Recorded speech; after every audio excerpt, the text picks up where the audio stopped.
दोस्तों स्वागत है आप सभी का हमारे चैनल की एक बिल्कुल ही नई वीडियो के अंदर, जहां पर आज की इस वीडियो के अंदर हम एक बार फिर से बात करने वाले हैं काइजू नंबर 8 के मांगा के बारे में। हमने अपने चैनल के ऊपर काइजू नंबर 8 के मांगा की टोटल 12 वीडियोस डाल दी हैं और उन सारी वीडियोस के अंदर हमने मांगा के टोटल 62 चैप्टर्स को कवर कर लिया है। सो इसीलिए अगर आप में से किसी ने भी अभी तक पहले उन वीडियोस को नहीं देखा है तो आप हमारे चैनल में जाकर उन सारी वीडियोस को देख सकते हैं और आप उन सारी वीडियोस को जरूर देख लेना ताकि आपको काइजू नंबर 8 के मांगा की पूरी स्टोरी पता लग जाए। बाकी रही बात आज की वीडियो की, तो आज की इस वीडियो के अंदर हम काइजू नंबर 8 के मांगा के चैप्टर नंबर 62 के आगे की स्टोरी को कवर करेंगे। सो इसीलिए आज की वीडियो काफी कमाल करने वाली है, इसलिए आप सभी से पूरा एंड तक जरूर देखना और जो भी लोग हमारे चैनल पर नए हैं वो सभी लोग जल्दी से हमारे चैनल को सब्सक्राइब भी कर लेना। बाकी सब्सक्राइब के साथ साथ सब्सक्राइब बटन के बगल के बेल आइकन को भी ऑल पर सेट कर लेना ताकि जैसे ही हमारे चैनल की कोई भी लेटेस्ट वीडियो अपलोड हो वैसे ही आप उसे सबसे पहले देख सकें। बाकी वीडियो पसंद आए तो इसे लाइक जरूर करें और कमेंट्स के अंदर काइजू नंबर 8 जरूर लिखें। वीडियो पर एम करते हैं 3000 लाइक्स का। एम छोटा सा ही है इसीलिए जल्दी से पूरा कर देना, क्योंकि जितनी जल्दी आप सभी लाइक्स के एम को पूरा करेंगे हम इसके अगले पार्ट को भी उतनी जल्दी लेकर आएंगे। तो फिर आइए अब हम बिना किसी देरी के आज की इस कमाल की वीडियो को स्टार्ट करते हैं।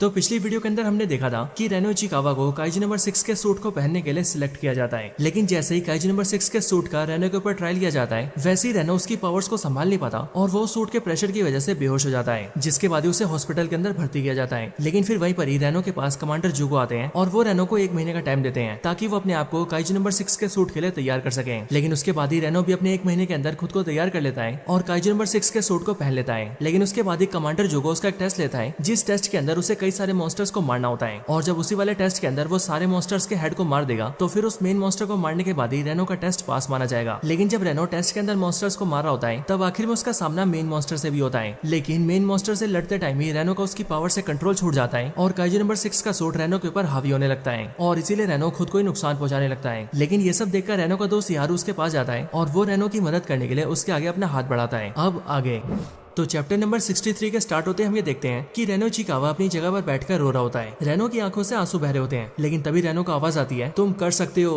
तुम कर सकते हो। और फिर इस आवाज को सुनकर जैसी रेनो सामने देखता है वैसी वो ये देखता है कि उसके सामने उसका दोस्त यारू बैठा है और यारू रेनो को देखकर उसकी तरफ अपना हाथ बढ़ाता है। इसके ठीक बाद ही रेनो को होश आता है और वो ये देखता है कि इस टाइम पर यारू ने उसे अपनी पीठ पर उठा रखा है और वो उसे उठाकर भाग रहा है। ये देखकर रेनो यारू से कहता है, यारू ये तुम क्या कर रहे हो? जो सुनकर यारू रेनो से कहता है, रेनो तुम्हें कुछ बोलने की जरूरत नहीं है, बस शांत रहो। इसके बाद ही रेनो ये देखता है कि उसके पास में जो बेस मॉन्स्टर होता है उस पर अचानक से कई सारी फायरिंग होने लगती है और इसीलिए वो देखकर यारू रेनो से कहता है, रेनो ये बेस मॉन्स्टर तुम्हारे काफी करीब आ गया था और इसीलिए कमांडर जुगो इस पर अटैक करवा रहे हैं ताकि हम दोनों यहाँ से जल्दी से निकल सकें। इसके बाद यारू रेनो से कहता है, रेनो जल्दी करो, तुम्हें जल्दी से बेस मॉन्स्टर को खत्म करना होगा, क्योंकि उस मॉन्स्टर को मारने के बाद ही तुम काइजू नंबर 6 के सूट को पहनने के लिए ऑफिशियली सिलेक्ट हो पाओगे। इसके बाद ही यारू रेनो से कहता है, रेनो इस बेस मॉन्स्टर को मारने के लिए तुम्हें इसके कोर पर अटैक करना होगा और इसीलिए मैं तुम्हें ऐसी जगह पर ले जा रहा हूँ जहाँ से तुम उसके कोर पर अटैक कर पाओगे। पर ये सुनते रेनो यारू से कहता है, यारू ऐसा मत करो, ऐसा करने से तुम भी खतरे में आ सकते हो। पर रेनो से ये बात सुनते यारू जल्दी से रुकता है और वो रेनो को उतारकर उसके सर पर टक्कर मारता है, जिसके बाद ही रेनो जमीन पर गिर जाता है और वो अपने सर को पकड़ लेता है। लेकिन तभी यारू रेनो पर चिल्लाते हुए उससे बोलता है, रेनो तुम क्या मुझे कमजोर समझते हो और तुम जो भी करते हो वो तुम अकेले करते हो? तुम्हें क्या लगता है तुम ही पावरफुल हो और बाकी हम सब कमजोर हैं? सुनो मेरी बात, हम दोनों में यहाँ पर मैं बड़ा हूँ और इसीलिए अपनी बकवास बंद करो और मुझ पर भरोसा करो और बिल्कुल वैसा ही करो जैसा मैं बोलता हूँ। ये बात सुनने के बाद ही रेनो उठकर बैठ जाता है और वो यारू से कहता है, यारू तुम तो सच में कमाल के हो दोस्त, और ठीक है अगर ऐसी बात है तो मैं तुम पर भरोसा करता हूँ। ये सुनकर यारू से कहता है, ऑल राइट रेनो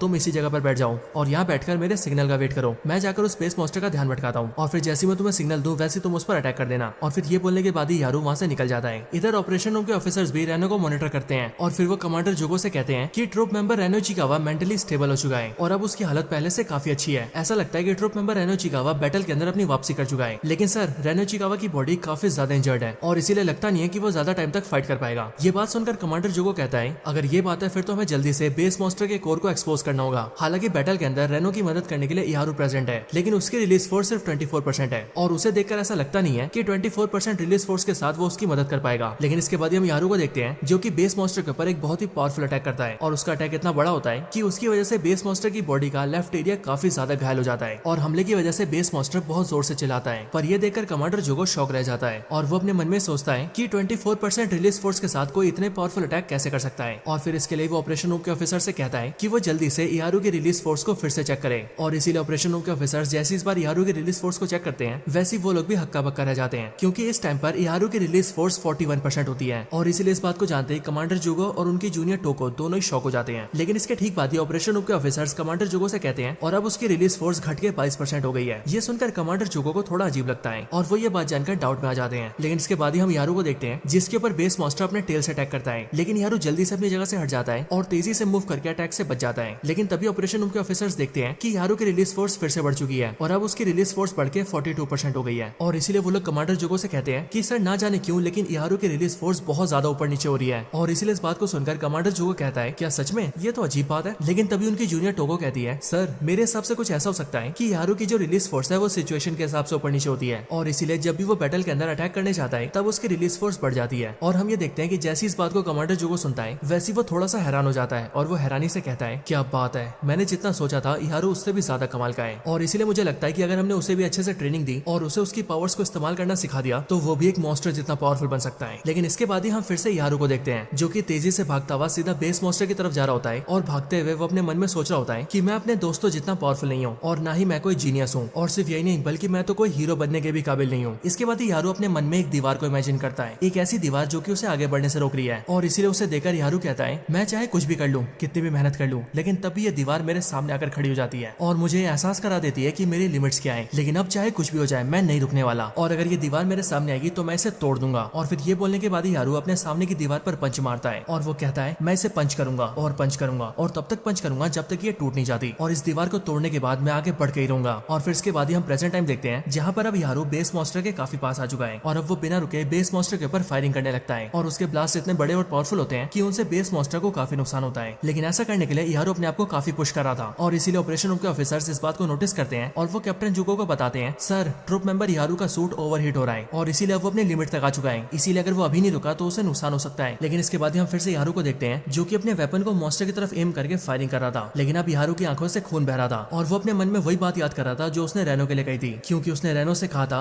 रेनो तुम आगे बढ़ो और मैं तुम्हें कैचअप कर लूंगा। और इधर हम देखते हैं कि यारू इन बातों को याद करते हुए सीधा बेस मॉन्स्टर के ऊपर कूद जाता है और फिर वो उसके ऊपर बहुत ही बड़ी फायरिंग करता है। और फिर इस हमले के बाद ही हम ये देखते हैं कि उस बेस मॉन्स्टर का कोर एक्सपोज हो जाता है। इसीलिए ये देखकर यारू जल्दी से चिल्लाते हुए रेनो से कहता है रेनो जल्दी खत्म करो इसे। और फिर ये बोलकर यारू वहाँ से गिर जाता है। लेकिन तभी हम रेनो को देखते हैं जो कि यारू का सिग्नल मिलता ही जल्दी से फायरिंग करता है और उस बेस मॉन्स्टर के ऊपर इतना पावरफुल अटैक करता है कि उसके अटैक से बेस मॉन्स्टर की बॉडी में छेद हो जाता है। रेनो के इस वाले अटैक को कमांडर जुगो भी देखता है और इस वाले हमले को देखकर वो भी हक्का बक्का रह जाता है। लेकिन तभी कमांडर जुगो को अपनी पुरानी मेमोरीज याद आती हैं और फ्लैशबैक के अंदर वो सीधा कीकोरू की मदर को देखता है, यानी कि हिकारी शिनोमिया को। हम ये जानते हैं कि कमांडर जुगो और कीकोरू की मदर हिकारी शिनोमिया दोनों बचपन के दोस्त होते हैं और उन दोनों ने डिफेंस फोर्सेस के अंदर भी साथ में काम किया होता है। फ्लैशबैक के अंदर हम ये देखते हैं कि कमांडर जुगो लाइब्रेरी के अंदर पढ़ाई कर रहा होता है, लेकिन तभी उसके पास हिकारी शिनोमिया आती है और वहाँ पर आते वो जुगो से कहती है जुगो मेरी बात सुनो। ये सुनकर जुगो उससे कहता है चुप हो जाओ हिकारी, तुम लाइब्रेरी के अंदर हो, इतनी जोर से मत बोलो। पर ये सुनकर हिकारी उससे कहती है इस पूरी लाइब्रेरी के अंदर तुम अकेले बैठे हो और वैसे ये सब छोड़ो, मुझे तुम्हें एक इंपॉर्टेंट बात बतानी है। पर यह सुनकर कमांडर जुगो कहता है क्या बात है हिकारी, क्या तुमने फिर से बहुत ज्यादा खाना खाने का रिकॉर्ड बनाया है? पर यह बात सुनकर हिकारी उससे कहती है नहीं जुगो ऐसी बात नहीं है, असल में बात यह है कि मेरे जो ब्लड सेल्स है ना वो काइजू नंबर 4 के साथ मैच होते हैं और इसीलिए कल के दिन मुझे कंपैटिबिलिटी टेस्ट के लिए बुलाया गया है। और सोचो अगर सब कुछ ठीक हुआ तो मैं काइजू नंबर 4 से बने सूट को पहन पाऊंगी और फिर उसके बाद जितने भी पावरफुल मॉन्स्टर्स हमारे सामने आ जाए हम उन सबको मार देंगे और अपने देश को काइजू से प्रोटेक्ट करेंगे। ये बात सुनकर कमांडर जुगो से कहता है क्या बात है, ये तो सुनने में अच्छा लग रहा है। लेकिन फिर कमांडर जुगो की इस बात को सुनते ही हिकारी उससे कहती है जुगो प्लीज मुझे बताओ ना कि तुम्हें क्या लगता है, क्या तुम सोचते हो कि मैं उस सूट को पहन पाऊंगी, प्लीज बताओ ना मुझे। और इसीलिए इस बात को सुनकर जुगो हिकारी को आंसर करता है हाँ बिल्कुल हिकारी तुम ऐसा कर सकती हो। और सही बताऊं तो मेरे ख्याल से तुम्हारे अलावा कोई भी ऐसा नहीं है जो कि काइजू नंबर 4 के सूट को पहन पाएगा और इसीलिए तुम ही ऐसी अकेली हो जो कि उसके सूट को पहन सकती हो। पर फिर यहीं पर ही हम ये देखते हैं कि कमांडर जुगो अपने मन में बोलता है काश हिकारी मैं फ्यूचर देख पाता, काश मुझे पता होता कि आने वाले टाइम में क्या होने वाला है। अगर मुझे पता होता कि तुम्हारे साथ क्या होने वाला है तो मैं उस दिन तुम्हें मना कर देता और मैं तुमसे कहता कि उस सूट को कभी मत पहनना। लेकिन इसके आगे कहानी फिर से प्रेजेंट में आती है जहाँ पर कमांडर जुगो खड़ा होकर सब कुछ देख रहा था और उसने ये देखा था कि रेनो ने बेस मॉन्स्टर को खत्म कर दिया है। लेकिन अभी वो हिकारी के बारे में सोच रहा होता है और वो अपने मन में खुद से कह रहा होता है काश हिकारी उस दिन मैंने तुम्हें रोक दिया होता तो आज शायद तुम जिंदा होती और कहीं पर हंस खेल रही होती। लेकिन इसके बाद ही हम ये देखते हैं कि रेनो के अटैक की वजह से बेस मॉन्स्टर गिर जाता है और ऑपरेशन रूम के ऑफिसर्स ये बताते हैं कि बेस मॉन्स्टर की बॉडी में कोई भी हरकत नहीं है, जिसका मतलब ट्रूप मेंबर इचिकावा ने बेस मॉन्स्टर को खत्म कर दिया है। और इधर रेनो भी जैसी इस बात को सुनता है वैसे वो भी चैन की सांस लेता है। लेकिन तभी वो देखता है कि कोई भागते हुए उसकी तरफ आ रहा है और वो और कोई नहीं बल्कि यारू होता है जो कि रेनो के पास आकर उसे ताली देता है और टेस्ट को पूरा करने के लिए वो दोनों काफी हंसते हैं। और इधर रेनो के प्लाटून के जो दूसरे मेंबर्स होते हैं वो भी काफी खुश होते हैं और वो सभी चिल्लाते हुए कहते हैं हमने कर दिखाया,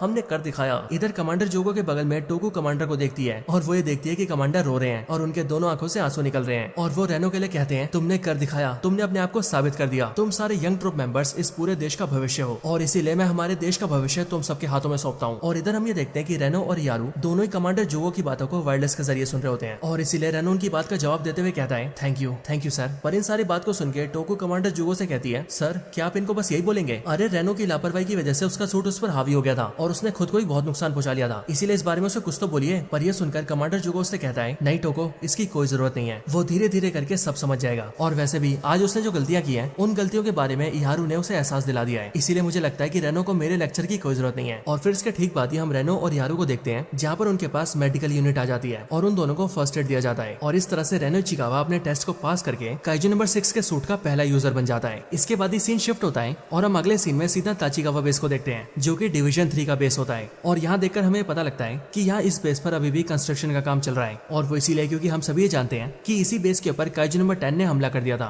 और उसी लड़ाई के अंदर ये पूरा बेस तबाह हो गया था। इसी बेस के एक ऑफिस के अंदर कमांडर मीना बैठी होती है और वहीं पर उन्हें एक फोन आता है और वो जैसी फोन उठाती है वैसे उन्हें पता लगता है कि उन्हें डिवीजन 4 के कमांडर जुगो ने फोन किया है। कमांडर जुगो गाता मीना आशिरो को बताते हैं कि रेनो इचिकावा का टेस्ट पूरा हो चुका है। जो सुनकर मीना बड़ी खुशी से उनसे पूछती है कि उस टेस्ट में रेनो ने कैसा परफॉर्म किया है। जो सुनकर कमांडर जुगो मीना को बताते हैं कि वो लड़का रेनो इचिकावा काफी ज्यादा जिद्दी और अड़ियल है और वो तो अपने सूट को कंट्रोल भी नहीं कर पा रहा था, लेकिन हाँ अब उसके लिए मैं ऐसा बोल सकता हूँ कि वो काइजू नंबर 6 के सूट को पहनने के लिए पूरी तरह से काबिल है। और मैंने ये भी देखा कि रेनो के जितने भी दोस्त हैं वो सभी उस पर भरोसा करते हैं। ये सुनते कमांडर मीना कहती है, ये तो बहुत अच्छी बात है, लेकिन कमांडर जुगो रेनो सच में काफी अच्छा ट्रुप मेंबर है और इसलिए मैं चाहती नहीं हूँ कि वो मारा जाए, लेकिन अब क्योंकि वो एक नंबर्ड काइजू से बना सूट पहन रहा है इसीलिए उस पर खतरा तो हमेशा बना रहेगा। वैसे कमांडर जुगो आप नंबर्ड काइजूस के बारे में बहुत कुछ जानते हैं और आप ये भी जानते हैं कि इनके सूट और वेपन्स को हैंडल कैसे किया जाता है। सो इसीलिए कमांडर मुझे बताइए कि क्या रेनो इसे कर पाएगा? क्या वो काइजू नंबर 6 के सूट को पहन पा रहा है? बताइए ना, इस पर आपका क्या सोचना है? लेकिन कमांडर मीना की इन सारी बातों को सुनकर कमांडर जुगो जोर से हंसता है और वो हंसते हुए मीना से कहता है, कमांडर मीना तुम इस बूढ़े आदमी से कुछ ज्यादा ही काम करवा रही हो, तुम्हें इतना सोचने की कोई जरूरत नहीं है, इसीलिए रिलैक्स हो जाओ। लेकिन इसके बाद ही हम ये देखते हैं कि कमांडर जुगो थोड़ा सा सीरियस होता है और वो अपना एक ड्रॉर खोलता है और ड्रॉर को ओपन करते हुए वो अपने मन में सोचता है कि अब मेरे सामने एक ऐसा जवान लड़का है जो कि काइजू नंबर 6 के सूट को हैंडल कर सकता है और उसके साथ एक ऐसा लड़का है जो कि बिल्कुल मेरी तरह है। लेकिन इसके बाद ही कमांडर जुगो मीना आशिरो से अपनी बात कंटिन्यू करता है और वो कमांडर मीना से कहता है, मीना तुम्हें उन लड़कों की फिक्र करने की कोई जरूरत नहीं है, क्योंकि मुझे जो भी आता है मैं उन्हें वो सब कुछ सिखा दूंगा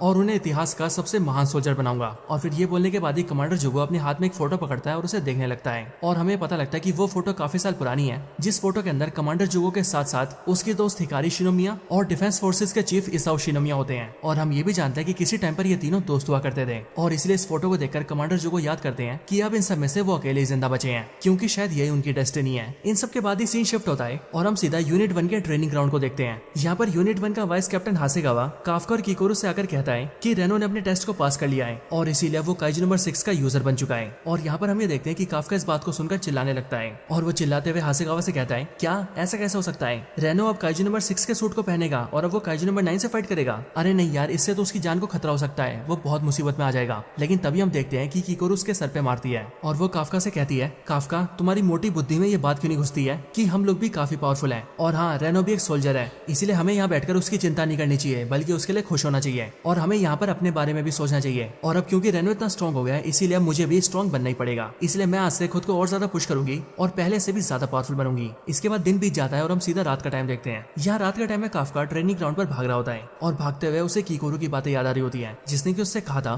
कि रेनो भी एक सोल्जर है और हमें उसके लिए खुश होना चाहिए। या इन बातों को याद करके काफका खुद से कहता है कि किकोरू बिल्कुल सही कह रही थी, रेनो सच में कमाल का है और जब से वो काइजू नंबर 6 के सूट का यूजर बना है तब से हर कोई उसे जाने लगा है। लेकिन हाँ ये सब रेनो ने अपनी खुद की काबिलियत से किया है। लेकिन ये सब बोलने के बाद ही काफका रुक जाता है और वो रुककर खुद से कहता है, लेकिन मेरा क्या, मेरे अंदर क्या काबिलियत है और मैंने अपनी काबिलियत से अब तक क्या कर लिया है? मैंने अपनी ताकत से अब तक किसकी मदद करी है? किसी की भी नहीं। डिफेंस फोर्सेस वालों को भी मेरी जरूरत नहीं है बल्कि उन्हें मॉन्स्टर नंबर 8 की जरूरत है, क्योंकि मैं तो किसी काम का नहीं हूँ। लेकिन इसके बाद ही हम ये देखते हैं कि काफका से थोड़ी दूरी पर एक आदमी बैठा होता है जो कि काफका से कहता है, क्या हुआ काफका, तुम इतने उदास क्यों हो? लेकिन आवाज को सुनते ही काफका पहचान जाता है कि ये आवाज और किसी की नहीं बल्कि वाइस कैप्टन सोशिरो की है। इसके आगे वाइस कैप्टन सोशिरो काफका से कहते हैं, क्या यार काफका, अगर तुम ऐसे थके हारे रहोगे तो तुम कमांडर मीना तक कैसे पहुंचोगे? आखिर तुम उनका साथ कैसे दोगे? जवाब दो काफका हिबिनो। पर यह सुनकर काफका कहता है, वाइस कैप्टन सोशिरो आप। लेकिन वो इसके आगे कुछ बोल पाता है कि उससे पहले हम ये देखते हैं कि वाइस कैप्टन सोशिरो तेजी से उसकी गर्दन पर अपनी ब्लेड लगा देता है। लेकिन ये देखकर काफका चौंक जाता है और वो गिरकर नीचे बैठ जाता है। और फिर इसीलिए वाइस कैप्टन सोशिरो कहता है, हाँ अब मुझे अच्छा लग रहा है, अब मैंने अपना बदला ले लिया है। और हाँ काफका, मैंने ऐसा इसीलिए किया है क्योंकि तुमने मुझसे अपनी आइडेंटिटी छुपा कर रखी थी और तुमने मुझे ये नहीं बताया था कि तुम ही काइजू नंबर 8 हो। लेकिन चलो कोई बात नहीं, अब हिसाब बराबर हुआ। पर इन बातों को सुनकर काफका की आंखों में आंसू आ जाते हैं और वो इसीलिए क्योंकि वो वाइस कैप्टन से माफी मांगने के बारे में सोच ही रहा था। और इसीलिए यहाँ पर वो रोते हुए वाइस कैप्टन से कहता है, वाइस कैप्टन सोशिरो मुझे माफ कर दीजिए, मैं आपसे माफी मांगने वाला था। पर इसके अगले सीन में हम ये देखते हैं कि वाइस कैप्टन सोशिरो काफका के गले में चौक लगा देता है है और वो उसकी गर्दन दबाते हुए उससे कहता है, क्या बे तेरी समझ में नहीं आता, अभी तो बोला हिसाब बराबर हो गया, तो यहाँ बैठकर बहबह क्यों कर रहा है? एक बात सुन ले, मुझे ऐसे सोल्जर पसंद नहीं है जो कि रोते धोते रहते हैं। और फिर ये बोलने के बाद ही वाइस कैप्टन सोशिरो उसे छोड़ देते हैं। लेकिन फिर वो काफका से कहते हैं, और हाँ एक बात और, 3rd यूनिट को बचाने के लिए तुम्हारा शुक्रिया। और हाँ ये थैंक यू मैं मॉन्स्टर नंबर 8 को नहीं बोल रहा हूँ, बल्कि ये थैंक्स मैं काफका से कह रहा हूँ, क्योंकि जिस टाइम पर काइजू नंबर 10 ने हम पर हमला किया था और वो धमाका करके हम सबको मारने वाला था, तब उस टाइम पर तुम ही ऐसे इंसान थे जिसने अपनी परवाह ना करते हुए भी हम सबको बचाने का फैसला किया और काइजू में ट्रांसफॉर्म हुए। इसीलिए काफका हिबिनो तुम्हारा शुक्रिया। वैसे काफका मैंने तुम्हारे बारे में और भी कुछ बात सुनी है। मैंने सुना है कि तुम जितनी बार काइजू में ट्रांसफॉर्म हो रहे हो तुम्हारी बॉडी उतनी ज्यादा काइजू जैसी बनती जा रही है, और इसीलिए अगर तुम ऐसे काइजू बनते रहे तो एक टाइम ऐसा भी आएगा कि जब तुम वापस इंसान ही नहीं बन पाओगे। इसीलिए सुनो काफका, काइजू नंबर 9 को मुझ पर छोड़ दो, उससे मैं निपट लूंगा और तुम आगे से कभी भी काइजू में ट्रांसफॉर्म मत होना। इसके बाद वाइस कैप्टन सोशिरो वहां से चल के जाने लगता है, लेकिन वो 2 कदम बढ़ाते ही रुक जाता है और फिर वो काफका से कहता है, काफका तुम्हारे सामने तुम्हारी पूरी जिंदगी पड़ी है, इसीलिए ये सब मुझ पर छोड़ दो और तुम अपनी जिंदगी जियो। और फिर ये बोलकर वाइस कैप्टन सोशिरो वहां से जाने लगता है। लेकिन तभी हम देखते हैं कि काफका की आंखों में आंसू आते हैं और वो फूट फूट कर रोने लगता है। काफका वाइस कैप्टन को देखकर ये सोचता है कि वाइस कैप्टन अपने आप को बहुत ही स्ट्रिक्ट दिखाते हैं, लेकिन असलियत में वो सबसे अच्छे इंसान है। और इसीलिए काफका वाइस कैप्टन से कहता है, वाइस कैप्टन आपने जो कहा उसके लिए बहुत बहुत शुक्रिया, लेकिन मैं ये चाहता हूँ कि आप सब मुझे मेरी एबिलिटीज की वजह से जाने और मुझे सिर्फ आप सबके लिए स्ट्रॉन्ग बनना है, आपके लिए, रेनो के लिए, मीना के लिए और हम सबके लिए। लेकिन मैं जानता हूँ कि मैं बहुत कमजोर हूँ और मैं अपने दम पर किसी को भी बचा नहीं सकता हूँ, लेकिन वाइस कैप्टन मैं सिर्फ इतना चाहता हूँ कि मेरे दोस्तों की आंखों में कभी भी आंसू ना आए और उन्हें कभी भी दुखी ना होना पड़े। और इसीलिए वाइस कैप्टन मेरे साथ चाहे जो भी हो, लेकिन अपने दोस्तों के लिए मैं काइजू नंबर 8 में ट्रांसफॉर्म होता रहूंगा और उन्हें बचाने के लिए लड़ता रहूंगा। काफका की इन बातों को सुनकर वाइस कैप्टन सोशिरो पीछे मुड़कर उसकी आंखों में देखता है और वाइस कैप्टन को काफका की आंखों में एक जुनून दिखता है। इसके बाद ही वाइस कैप्टन सोशिरो अपने सर पर हाथ रखता है और वो अपने मन में सोचता है कि ये काफका वही गधा है जिसने दूसरों को बचाने के लिए बिना कुछ सोचे समझे अपने आप को ट्रांसफॉर्म कर लिया था। और इसीलिए इसके बारे में मैं ये तो जानता हूँ कि इसके साथ चाहे कुछ भी हो जाए और परिस्थिति चाहे कैसी भी हो, लेकिन जब भी वक्त आएगा तब सिर्फ किसी एक की जान बचाने के लिए भी काफका ट्रांसफॉर्म हो जाएगा। और शायद यही इसकी सबसे बड़ी खूबी है। और फिर इसके बाद ही हम ये देखते हैं कि वाइस कैप्टन सोशिरो काफका की तरफ देखता है और वो काफका से कहता है, काफका अब तो हमारे पास एक ही रास्ता है। लेकिन तभी वाइस कैप्टन अपने मन में फिर से बातें सोचता है और वो अपने मन में कहता है कि अगर ये बार बार ट्रांसफॉर्म हुआ तो ये मॉन्स्टर बन जाएगा और उसके बाद ये कभी भी इंसान नहीं बन पाएगा। इसीलिए अगर मुझे इसे मॉन्स्टर बनने से रोकना है तो मुझे इसे स्ट्रॉन्ग बनाना होगा। और फिर ये सब सोचने के बाद ही वो काफका से कहता है, काफका चलो मेरे साथ और आज से मैं तुम्हें सिखाऊंगा कि फाइट को कैसे लड़ते हैं। सो दोस्तों ये क्या, वाइस कैप्टन सोशिरो काफका को ट्रेनिंग देने वाला है? हम सब ये जानते हैं कि वाइस कैप्टन लड़ने में बहुत माहिर है, तो क्या वाइस कैप्टन काफका को भी अपने जैसा बनाने वाला है? और क्या काफका इतना ज्यादा पावरफुल बन जाएगा कि उसे काइजू नंबर 8 बनने की जरूरत नहीं पड़ेगी? अगर आप भी इन सारे सवालों के बारे में सोच रहे हैं और आपको जानना है कि आगे क्या होने वाला है, तो आपको इसके लिए बस थोड़ा सा वेट करना पड़ेगा, क्योंकि हम आज के सारे सवालों को अगली वीडियो के अंदर जानेंगे और नेक्स्ट वीडियो भी 1-2 दिन में आ जाएगी। इसीलिए चिंता करने वाली कोई बात नहीं है। लेकिन तब तक के लिए this is the end of the video. So दोस्तों यही थी वीडियो काइजू नंबर 8 मांगा के 13th पार्ट के ऊपर। आप सबको आज की वीडियो कैसी लगी ये आप मुझे कमेंट्स के अंदर जरूर बताएं, और अगर आप सभी का कोई और रिकमेंडेशन हो तो आप वो भी मुझे कमेंट्स के अंदर बता सकते हैं। बाकी अगर आपको वीडियो पसंद आई हो तो आप वीडियो को लाइक जरूर करें। वीडियो पर जो 3000 लाइक्स का एम है उसे भी जल्दी से पूरा कर दें और कमेंट्स के अंदर काइजू नंबर 8 जरूर लिखें। और हाँ, आप सब अगली वीडियो के लिए कितना एक्साइटेड है आप वो भी मुझे कमेंट्स के अंदर बता सकते हैं। मैं आप सबके कमेंट्स देखता हूँ और मुझे आप सबके कमेंट्स देखकर बहुत अच्छा लगता है, इसीलिए वीडियो को लाइक और कमेंट जरूर करिए। बाकी वीडियो ज्यादा पसंद नहीं हो तो इसे शेयर जरूर करें, और जिन्होंने भी इसके पहले के पार्ट्स को नहीं देखा है वो हमारे चैनल में जाकर इसके सारे पार्ट्स को देख लें। मुझे उम्मीद है कि आपको वो सारी वीडियोस बहुत पसंद आएंगी। तो बस आज की इस वीडियो में इतना ही। इस वीडियो को यहीं पर एंड करते हैं। मैं मिलता हूँ आपसे ऐसी किसी और बेहतरीन वीडियो में, तब तक के लिए गुड बाय।